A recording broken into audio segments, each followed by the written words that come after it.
Hello, good morning, good evening, wherever you are in the world.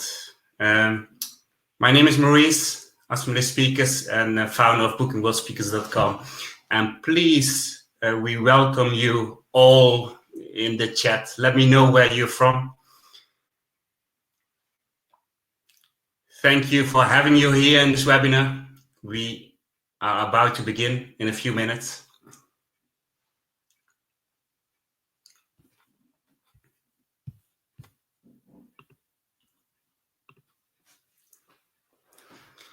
Hello, everyone. Please use the chat where you're from. Oh, Tracy is also here from Canada. Welcome Toronto, of course. Welcome Ontario, Canada. Welcome The Hague, Netherlands.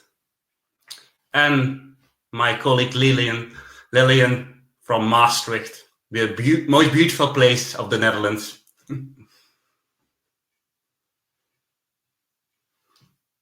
Welcome, everybody. We are about to begin. Welcome, USA. Thank you for having you in this webinar. We are about to begin. We wait a couple of minutes to have everyone in this webinar. Tell me how many webinars, power webinars, did you already visit of us? Is this your first webinar? Let us know. Your second, your third. In total, this is our 8th webinar.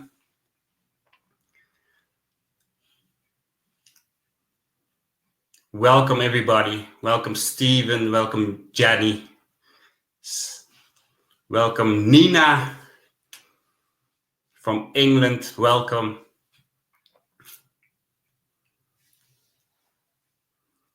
It's good to have you here. The 7th, I see 𝐓𝐴𝐞𝐞. Welcome, the 7th, proud. It's great to have you here again. I'm very curious, which one did you miss, 𝐓𝐴𝐞𝐞? Diederik, it's your first. I hope it's not your last, because we are very looking forward to keep on going, to inspire, to motivate, and to share the positive message, and to create a better place for all of us. Ottawa, welcome. Yeah, I'm also very excited. I did a couple of webinars already, but this one, I connected two beautiful human beings, and originally I did not know why I connected those beautiful human beings, but we will soon know, because it was from my intuition that I did that. And then we did our briefing call last week, and it was beautiful to see there were so many common things in both lives. So let me introduce you to invite those two beautiful human beings. I invite Tracy first to come into the webinar, and Mart, please let me know.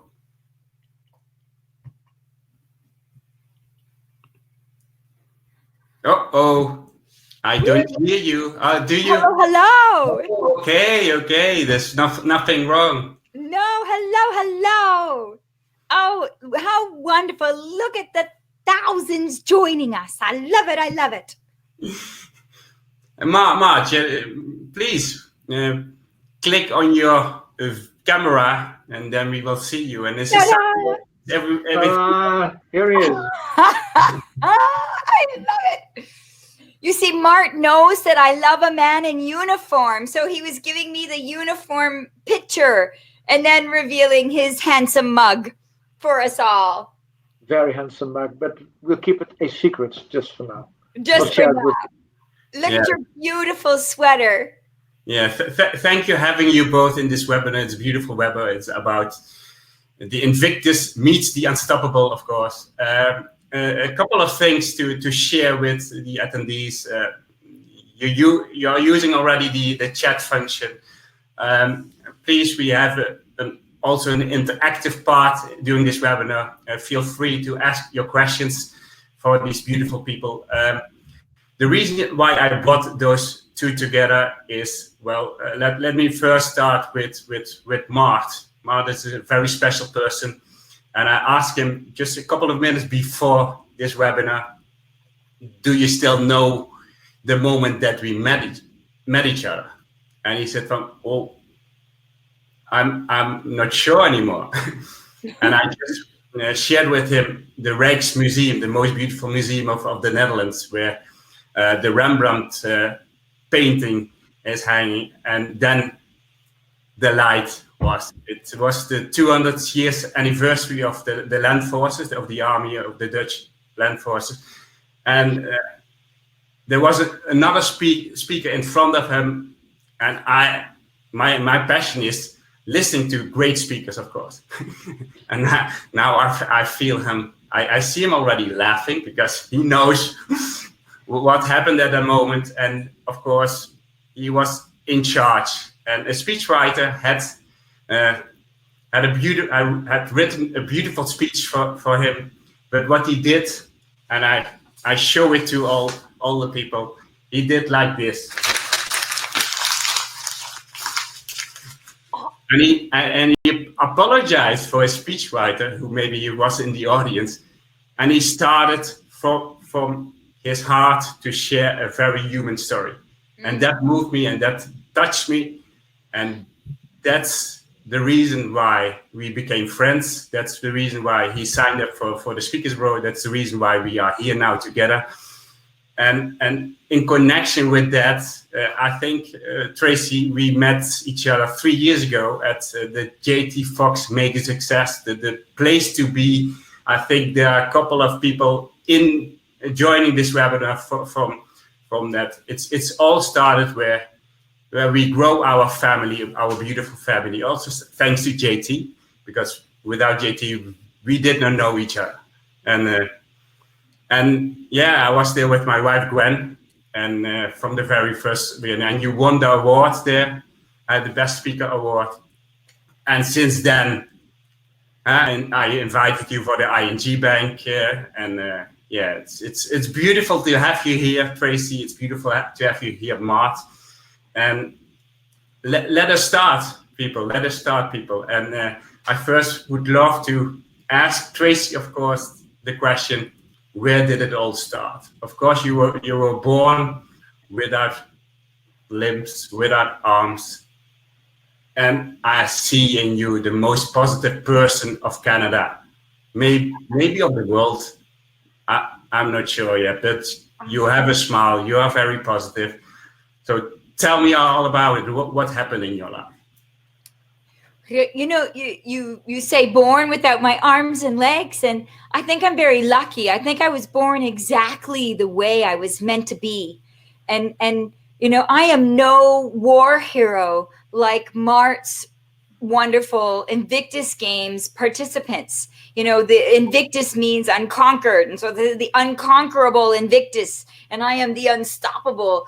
But I'm no hero. I was just a little girl that wanted to get a cookie from a cookie jar, and I learned to disarm any limiting beliefs to go get that cookie, right? I'm just a regular 2-year-old that needs to you know, disarm and boycott the norm to roll over there and steal that cookie. And as a result, that's what happened with kindergarten and skiing and sailing and scuba diving and skydiving. And then when I traveled to developing countries and seeing children with great disparities, I ended up in 20 countries as a teacher, as a humanitarian teacher. And then as a teacher, I ended up coming back and being an educator in the corporate world, busting up pilot strikes for Air Canada and boycotting government reform for our national pharmaceutical and crushing obstacles for Uber into Canada so that we would have Uber here in Canada. So I'm very lucky that I learned very early that no, N-O, just means we just don't know. We just don't know yet, but we can do it. I can do it. You can do it. We can all do it. We are all unstoppable, not just unstoppable, Tracy. Yeah, who gave you that name, Unstoppable? It followed me, but it stuck.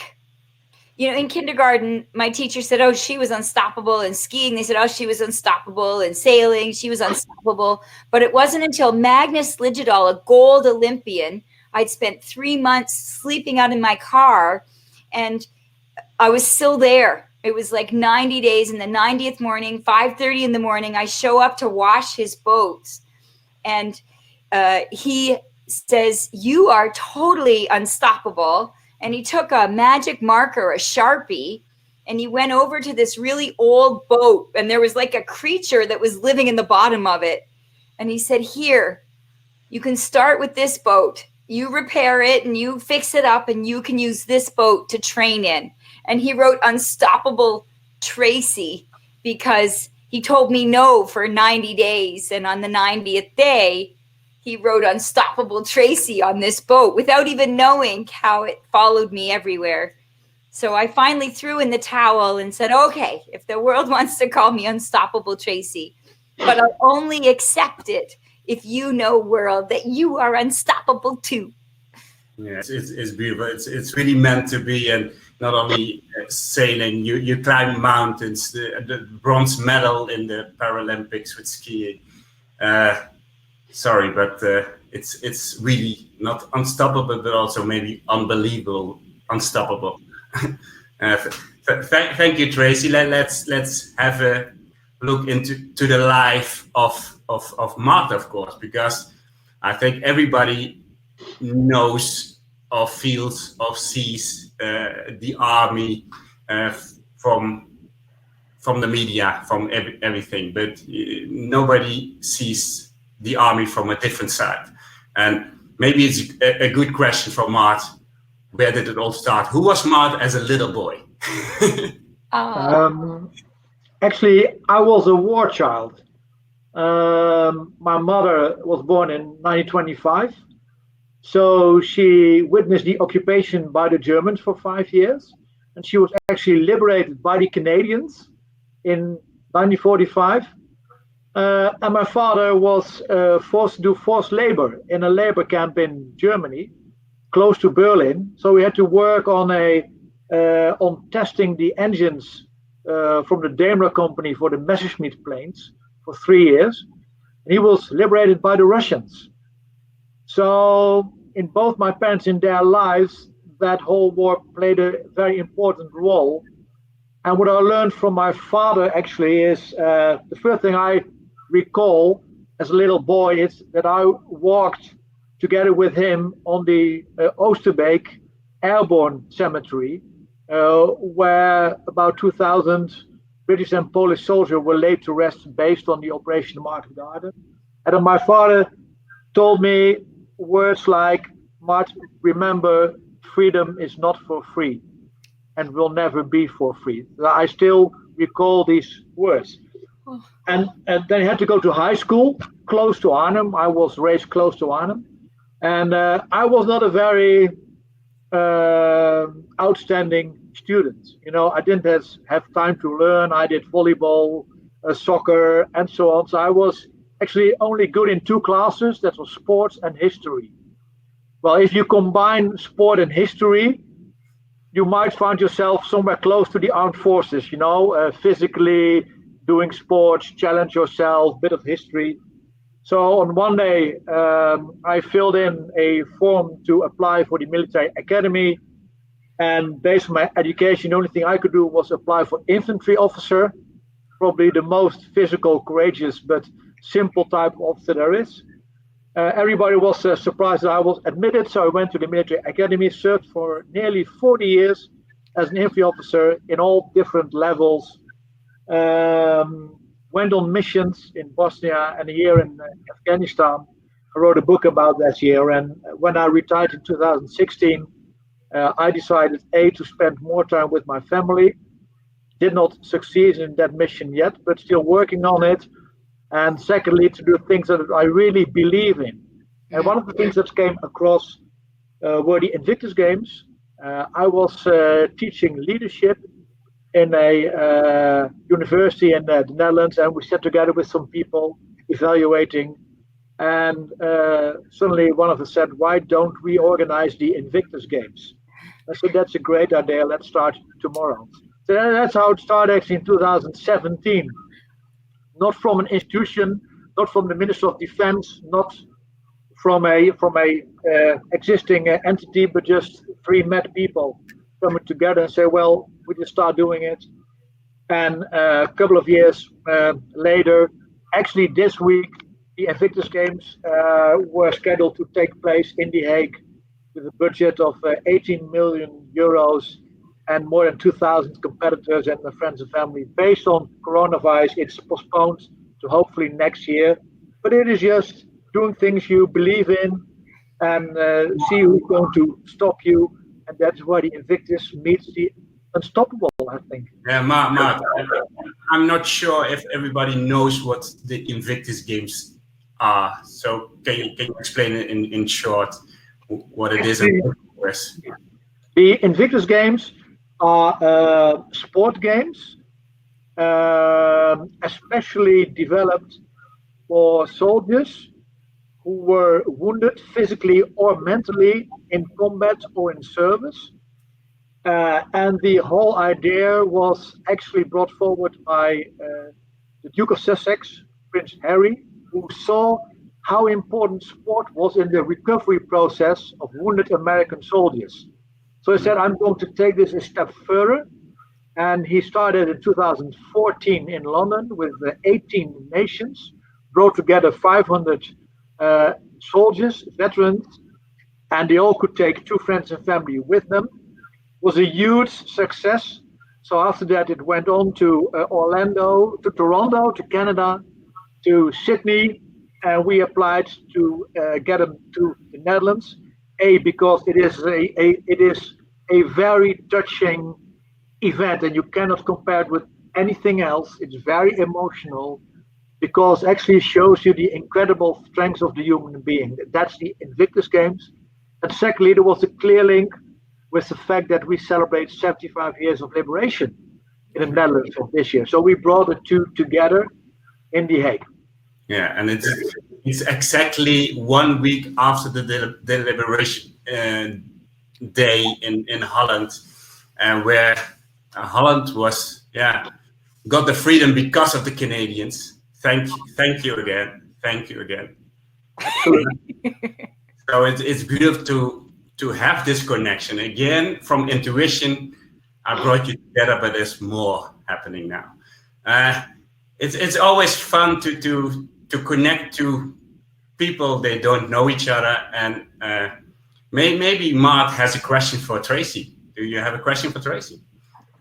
Yeah, Tracy, just knowing you now just a little bit, what fascinates me is the incredible power that you have. You don't just show it, but you have it. And I ask myself the question: what drives you? Which power drives you? What makes you so incredibly strong and courageous? I think every day there are people saying no, and sometimes it's just, in a coffee shop when we used to be able to go out and about, and someone wants to hand me a drink. They're afraid to hand me a drink, and I'm lucky. And my biggest no is this viral video. There's 60 million viral views, but my first memorable no was the first day of kindergarten, and the principal sees me standing there all excited, and at the door of the school he tells my mother, "No, I'm sorry. Tracy can't go to this school." And my mom, she wisely asks in a friendly way, she says, "How come?" He's like, "Well, no hands and no legs. How? There's one teacher. How's she going to tie her shoelaces, go to the washroom? We just don't have the resources." And so my mom, she counter offers and she says, I understand. She said, do you think we could just try for 1 week? And he said, okay, 1 week. And she fell to her knees and she grabbed my arms, right? And I can feel her fingerprints. And she says, Tracy, it's really important. Nobody's left behind.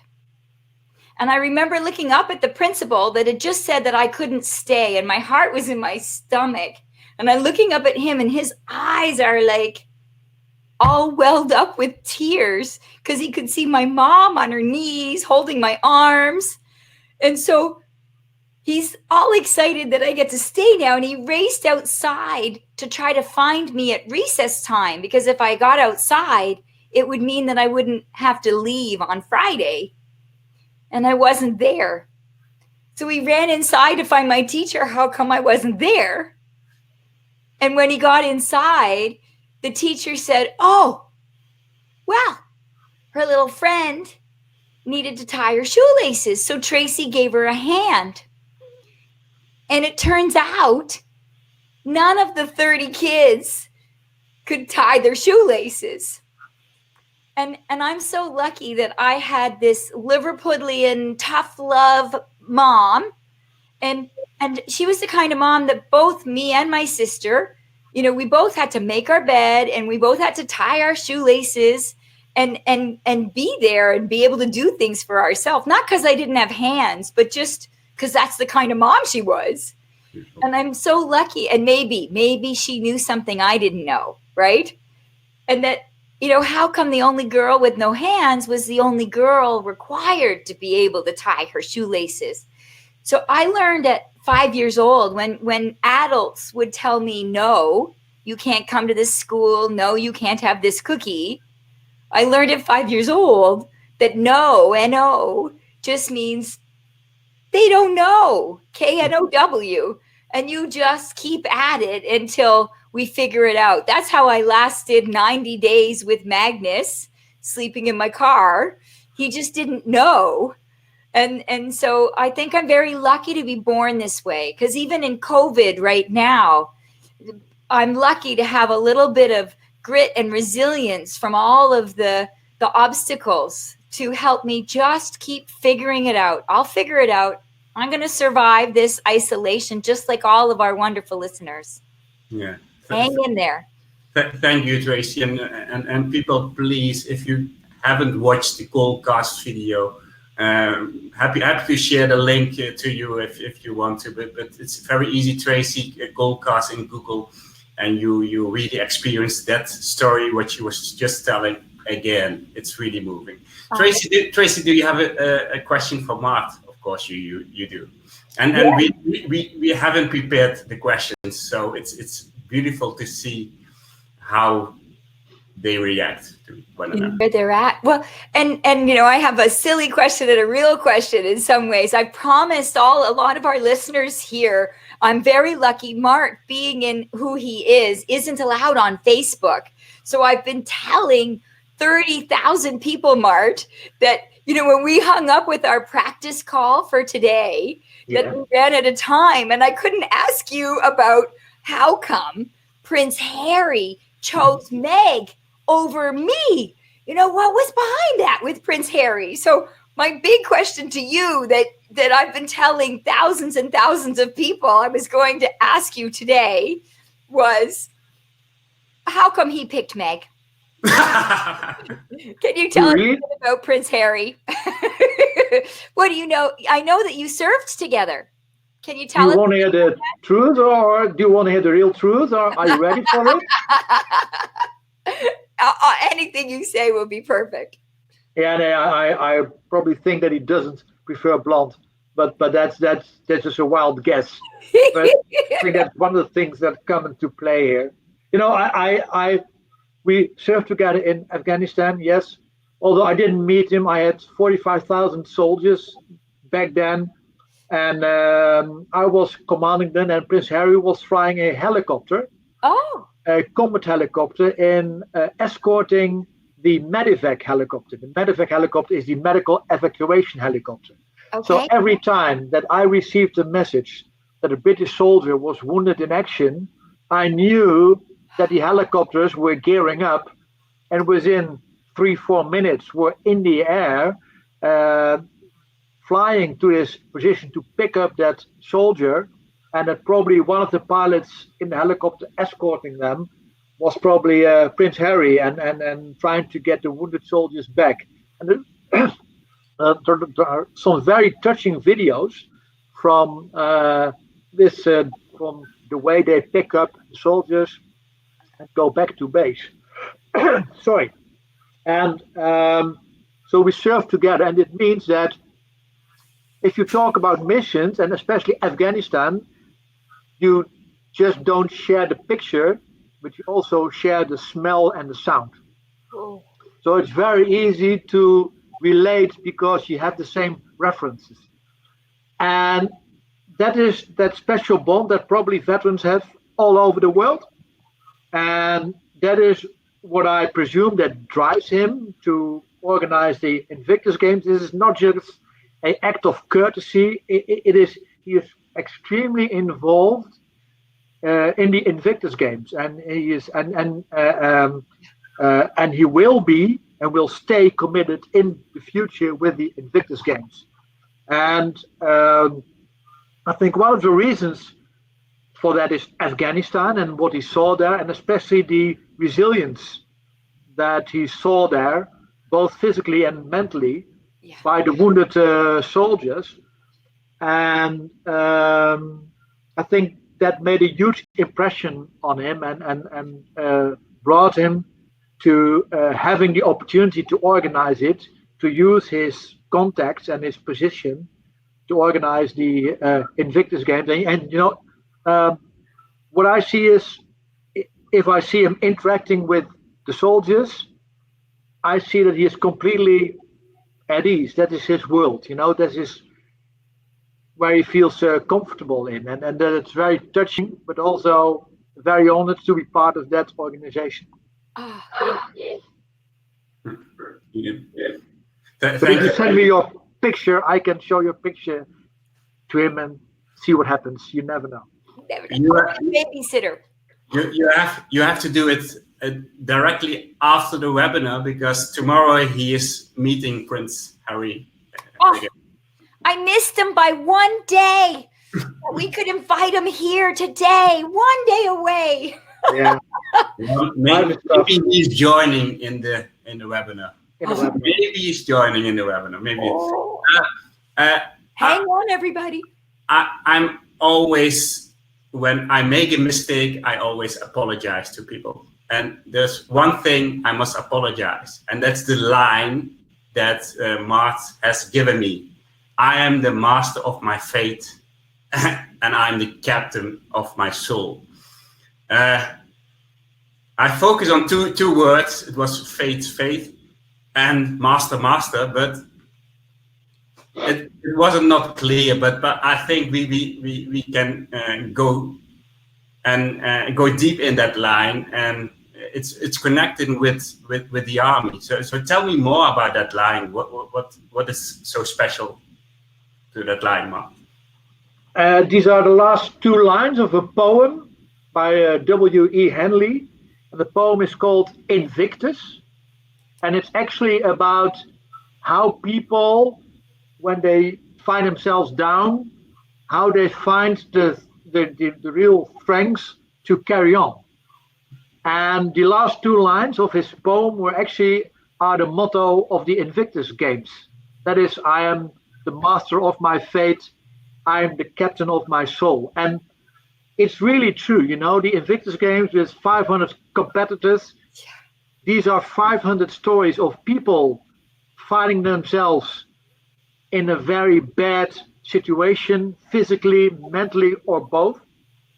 And it might have taken them 2 years, 5 years, 7 years to realize that if they keep on living by their not fulfilled dreams, by their lost opportunities, by their limitations, they, but also their loved ones, it will have a major negative impact on their lives. So there comes a moment that you realize that you need to change and that you need to overcome what came to you. And then starts this long process of making yourself better, climbing out of that hole with 3 steps forward, 2 steps backward. But if you just hear these stories, and I was in Sydney with the former Invictus Games just for 3 hours listening to these stories, then I really understood the spirit of the Invictus Games. And it's not just for veterans. Yes, we do help veterans with the Invictus Games.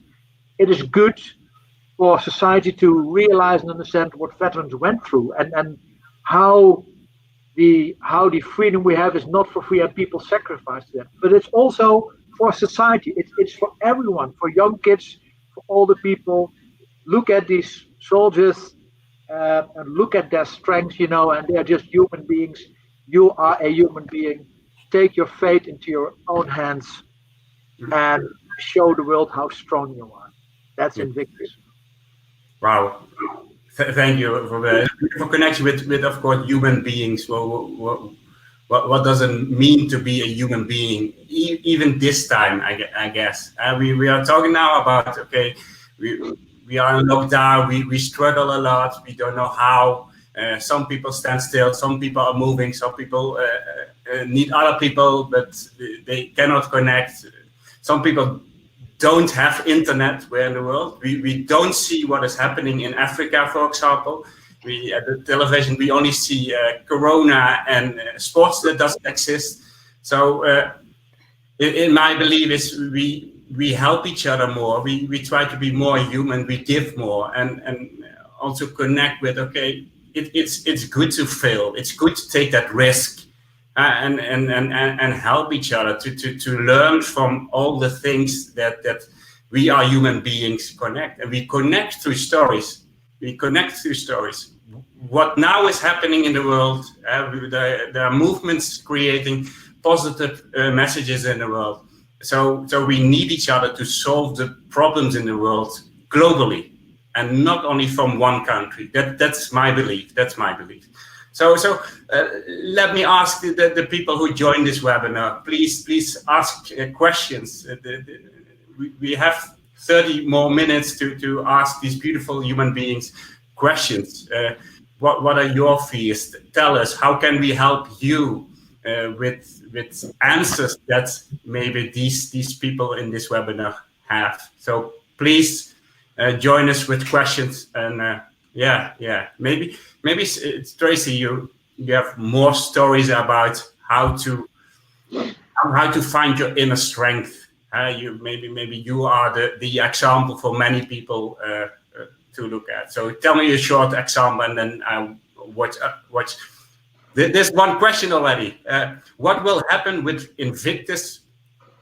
What are your plans during COVID? So Deborah is asking, Mart. Simple answer, although it's not simple at all, but we postponed the 2020 games based on the coronavirus. And what we want to do, our intent is to have the Invictus Games in 2021. So we are still very committed to the Invictus Games because it's so important for society. We're now in the process of informing our partners, trying to find the additional assets that you need, especially financial assets. And if all goes well, we hope that in a couple of weeks from now, we can announce that we will have Invictus Games in 2021 in The Hague. And what month? We don't know yet. It has to do something with the virus, but also with the whole sports schedule, the Olympic Games, and so on and so on. We're trying to figuring that out. I do a suggestion. We can organize it together with the Eurovision Song Festival.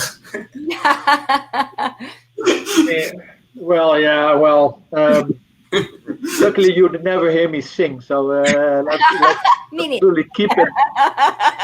But it's cheaper and it's also more sustainable. And absolutely. But the great thing is it is not about us.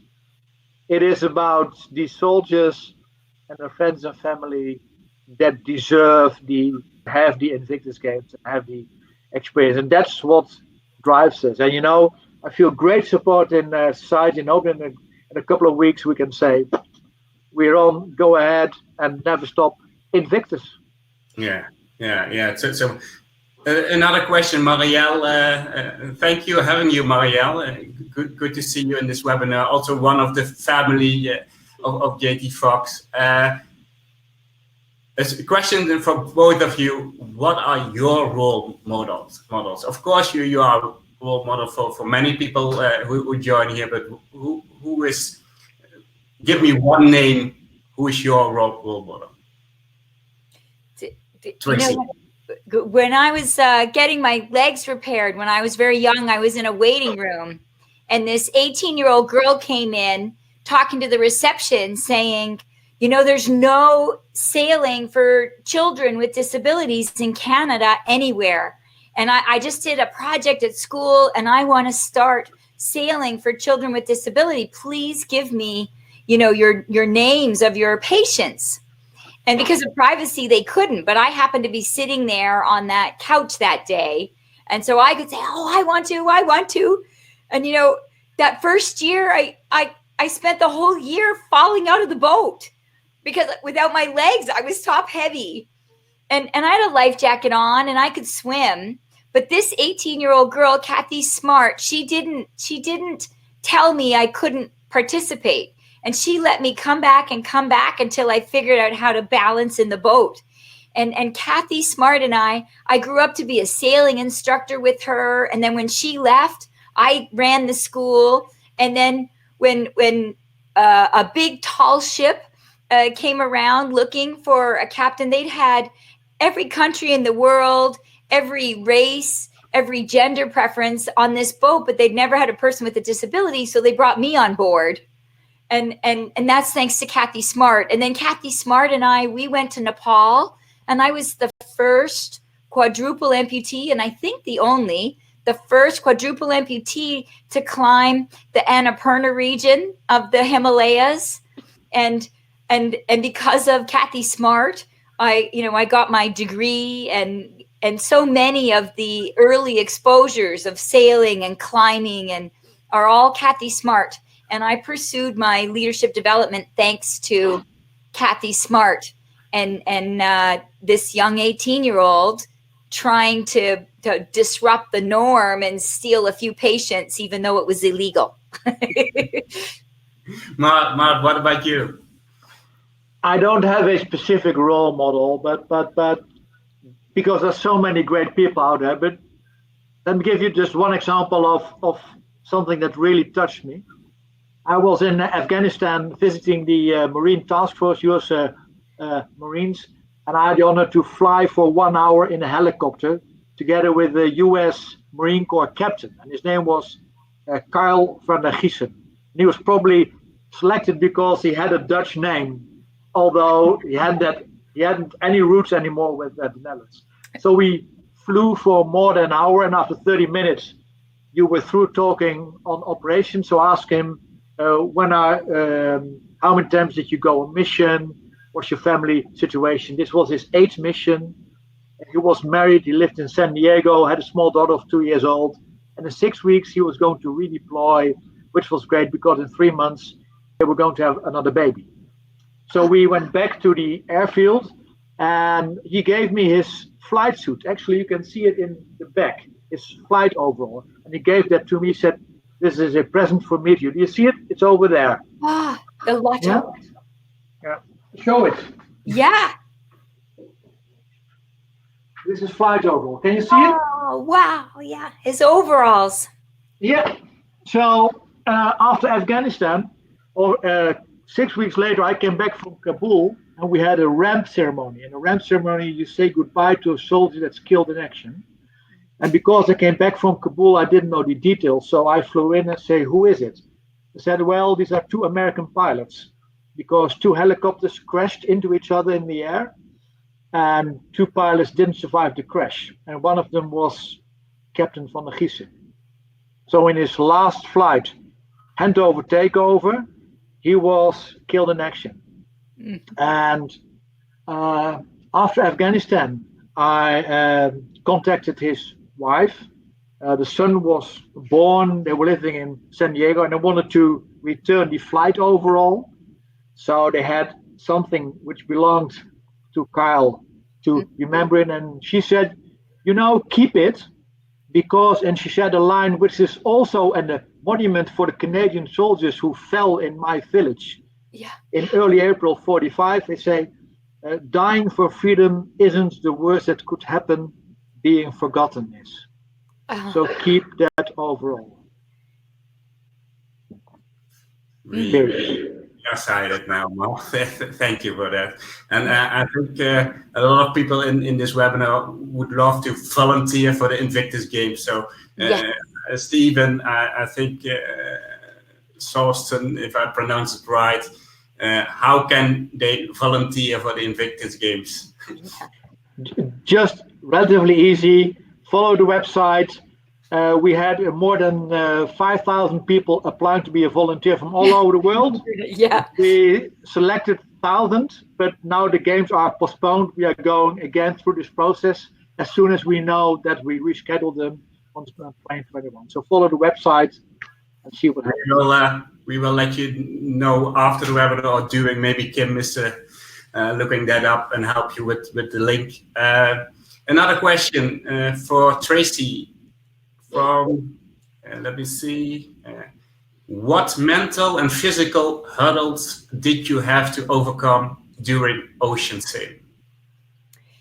During ocean sail, you know, I was in this regatta against World Cup able-bodied Viking-like men, like big beefcake men. Like, we got two strong, handsome men on this call right now, but they were even bigger and stronger than Maurice and Mart, and 7 feet tall. And there were 27 of them on that start line.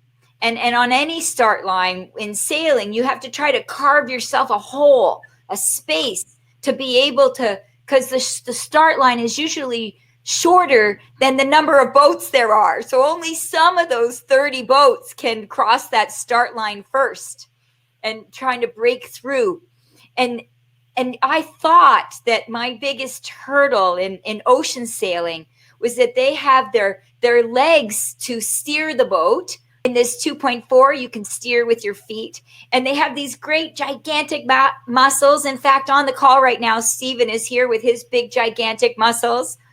And that they could use their big, long arms to haul the sails in, or if there's 20 knots of wind, and it's very physical. And I've got one arm to steer the boat, manage 24 lines, balance as someone without arms and legs that weebles and wobbles. Can you swim, Tracy? Can you? Yes, I swim really well. I love swimming. It was really, my parents were so smart. We lived in affordable housing. Like, nobody had a swimming pool on our street. But my parents, they decided to make some very great sacrifices and decided, we were the corner street at the end of a crescent. So our backyard was the biggest. And they put in the best they could, a cheapy pool, a swimming pool. And I learned to swim really early, like before 4 years old.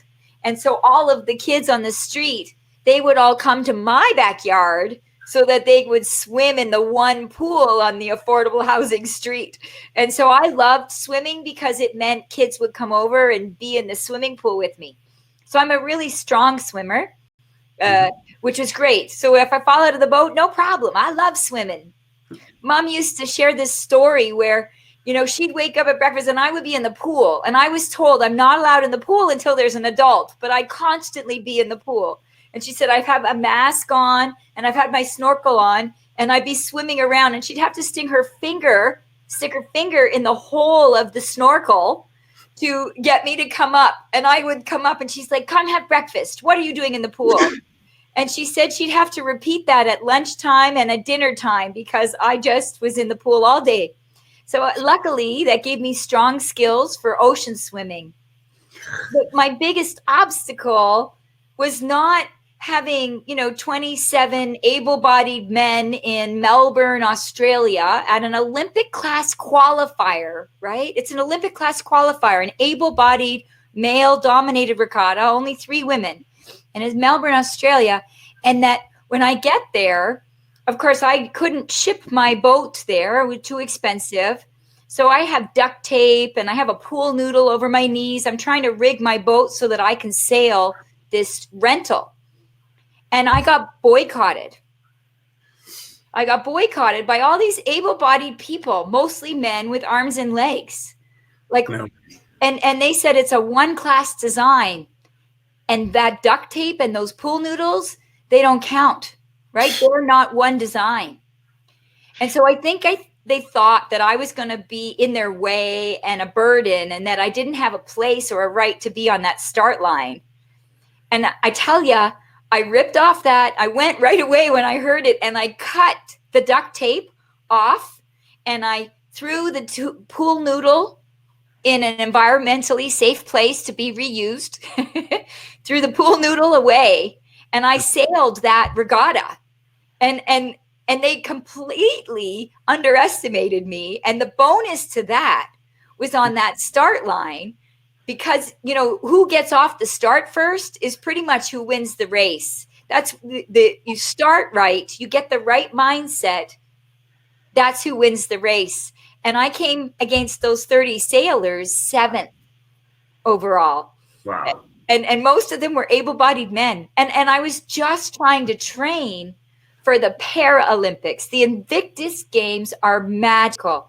500 competitors celebrating recovery and being unconquerable even after the unfathomable.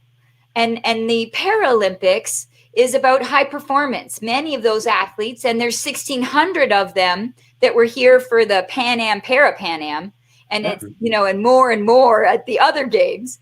And it's incredible that all of these athletes with disabilities, many of them place in the able-bodied sports. And I never dreamt it would be me. But it was much harder obstacle than being bullied in school or trying to get a job with a master's in business who's broke up pilot strikes for airlines. And yet people look at me and think that I shouldn't be hired. Yeah. But it was much harder to be told that they were boycotting me after, 4 years and 3 months of living in my car and giving up work and giving up family and giving up love and giving up children. And again, of course, with what your mom gave you, that you must be there for the other and proceed in your belief. I think it's all started, of course, with you as child, with Mart as child. And I have a question Anton was asking. He said very inspiring stories, you both. What belief would you like all children in the world to have? Mart, can I ask you that question? First, to always trust yourself and your inner strengths, and have faith in what you can. And secondly, realize that we live in a world together. We live in a society. And in a society, you can only live together happily if you are willing and able to give more than you take. And by the end of the day, that will give you probably much more than just having your self-interest in the first place. It's all about the willingness to share and realize that we live this world with a responsibility that comes to all of us. We have inherited this world. We have to pass it on to the generations to follow, and it means that we have to foster this world and invest in this world and probably leave a better place behind. Beautiful. And now in this time during lockdown, during Corona, many parents, of course, have a different kind of relationship with their children. Maybe the good and the bad. I see it more as a beautiful period to see my children from a different side, my children of 9 and 7, 2 sons, and I really love the spirit to help them, to inspire them, to show them the way to what they really believe in. And you're talking about it, Mart. Maybe same question for you. What can you give to parents or the children, Tracy? Good. Well, I love Mart's lesson. You know, we are all shoelace leaders, right? I didn't choose to be, I just wanted to go play, but the most beautiful gift. And Maurice, in the beginning, you're talking about how everybody is at a different place in their readiness and their emotions and their wellness. And Mart reflected on that with the athletes of where they were on their healing journey before joining the Invictus Games. And you know, I think we need to respect that wherever we are on our journey is exactly where we need to be, and giving us the strength and the resources for the next steps. And sometimes we have no idea how we're going to do something. So embrace the possibility, even when you don't know how. You know, I worked, because I've got 2 wonderful Netherlands folks and so many online. I lived in the Netherlands. I worked on a ship called the 𝐓𝐡𝐞 𝐔𝐧𝐬𝐭𝐮�. It was 110 feet long, a flat bottom, tall ship. It was a magical ship. I loved it. And we went port to port. And when I was in Birmingham, I didn't know how I was going to work with these 24 people on a barge. And I got no arms, no legs. And you have to get out of the boat for 26 locks. And you get out and you run to the lock, and it's physical labor, and you jump back on the boat. And I'm like, no legs. And there's no way I could do it with my legs on. But my role, and I didn't know how, but I embraced the possibility that there would be some role that I would be a valuable contributor. I would be a shoelace leader somehow. And on the barge, there's a great big, our motor conked out, and we had to get through 26 locks still. So we got this great big pole, a barge pole that was super deep to reach the canal. And we needed one person to sit on the boat with this great big barge pole with strong arms and you pretty much have to hug this pole to drive the boat forward and to sit in the boat, and who's willing to go into the lock. Everybody else has to come off the boat and sit in the lock to go through the barge. And so I became the captain. Wherever I go, I end up the captain of the barge. And it was my role to sit on the barge and go into the barge and to propel us out of the lock. And I didn't know how. And so you don't know how you're going to get through these times in COVID. And I don't know what your struggles are, financial or love or loneliness, what your hearts are going through right now. And we all have every excuse. We have very realistic reasons to be distraught. But can I share with all of the children and all of our listeners that when I live a life of no excuses, I get to live a life of no limits. No excuses, no limits. It's a little bit of tough love. No excuses, no limits is the bonus. No excuses, no limits. And you're okay wherever you are in your journey. You're just getting there. Thank you. I'm connecting now with a webinar of next week with General Peter van Uhm, a very good friend of Mart. He lost his son in Afghanistan, I think one day after he got in charge as a general. It will be next week, same time, around this time. And I was just sharing a question of Marielle, and we met each other through the JT Fox in LA last November. And Marielle, yeah, she really, she's a very good friend of Peter van Uhm. A different webinar, a different focus. We have about 10 minutes now, 10 minutes. we are talking about find the superhero in you. What about find the superhero in your team? Huh? Mart, what is your vision about it? How can we find the superhero in your team? There might not be a superhero in your team, but it's a changing role, probably based on the circumstances. You know,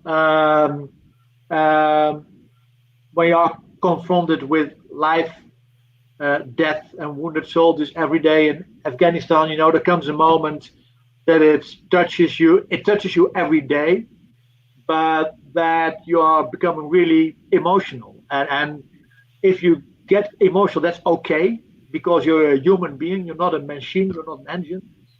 But then you need some people to share your grief with. And you need some people in your team that are willing to take that role. But you also need some people in your team who help you back to professionalism, because there are still people out there. You have to make decisions about life and death. You have to stay focused. You have people who need vision in your team, and you got people who contribute to the team as such. And that is a great thing of working in a team. The more diverse your team is, the better actually it is, because everybody, he or she, can bring her best capabilities to the team effort. And that is why I am a firm believer, especially since Afghanistan, of diversity, of organizing your own resistance, people who dare to speak out and have a different opinion than you have, because by the end of the day, that only makes you better. So it's about a team effort in making everybody stronger and feel comfortable that they can contribute based on their capabilities and their character to the team. Before I'm going to ask you that question, there's somebody who already tried to have the same question over again, and of course it's the biggest fear of many human beings, the stage fear. How do you overcome your stage fear? The truth, full honest truth, I don't. You know, courage is not without. It was scary jumping out of that plane. It was scary scuba diving 100 feet deep on New Year's Day for my 100th dive. And it is scary being on a stage in front of thousands, introducing John Travolta or Jane Fonda, you know, being the opening speaker. They're there for somebody much bigger than myself and being that opening speaker. You don't. It's you're doing it in spite of the fear. I remember, and I think it kind of fits with your superhero in your team and overcoming your fear. I remember, you know, I climbed the Himalayas, and I remember hanging off of a cliff, and there was this big line on my stomach for the lifeline, and I looked left of me and nobody's there. And I looked right of me and nobody's there. And I'm hanging about 840 feet off the ground on this particular cliff. And I felt frozen in fear. And I felt completely alone hanging there. And all of a sudden somebody shouted and they said, "Tracy, are you on the ground?" And I'd forgotten, right? There's somebody on my lifeline. I am independent. It's me and my spatula that I like to call Trevor, me and Trevor that are hanging there on that lifeline. But I'm not alone, right? All of you wonderful people that joined us today are my lifeline. Maurice is my European Speakers Bureau lifeline. Mart is my lifeline for living freely in this world.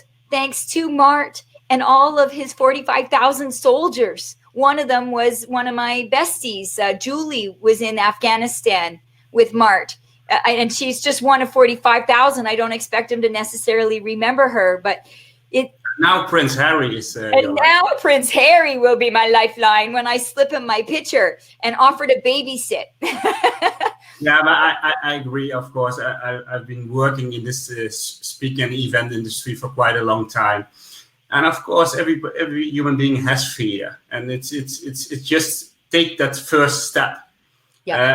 We are talking about believe in yourself, and be blind for the naysayers, and you cannot do it because stop it. Just believe, feel and follow your feelings. It starts with believing and know what your purpose is. Really know what your purpose is. And now it's the right time to connect with your soul. We are talking about your soul, and that is most important. Believe in yourself. Just be that one leader that you want to be. You are the authority. Vic has shared me that you're the author of your own life story. You are the author of your own life story. That's most important. And when you find your purpose, then you can start live again very happily. Despite the fear. Yeah. Well, it's 60 minutes, but we have time to share the people some takeaways that they can start today and tomorrow, and learn together. Share, learn together. That's most important. Mart, can you share some takeaways for the people?